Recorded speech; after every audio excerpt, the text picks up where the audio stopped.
So ఒక normal home మేకర్ని 4 గోడల మధ్య పువ్వులు అల్లడం తప్పిస్తే నాకు ఇంకో పని తెలీదు. సో కొన్నిసార్లు అనిపిస్తుండే నాకు ఈ చేసే ప్రాసెస్లో ఏదైతే పూలు అల్లుతున్నామో, ఒకసారి మా సార్కి ఒక ఇన్సిడెంట్ జరిగింది. హాస్పిటల్లో ఒక 15 days రెస్ట్ తీసుకున్నారు. సో మా ఇన్కమ్ 0 అయిపోయింది. షాప్ నేను వెళ్ళి ఓపెన్ చేయలేను. సో ఎవరు వెళ్ళలేము. మేము పొలం దగ్గర వెళ్ళి పువ్వులు తెచ్చి అల్లడమే మా పని.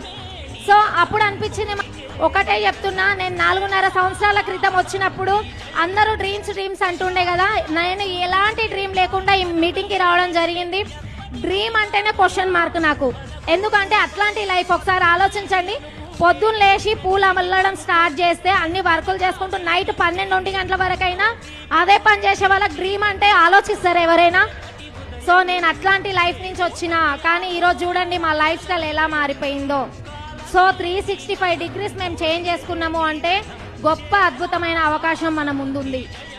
సో దీన్ని అందరూ బిలీవ్ చేయండి లీడర్స్. ఎవరికి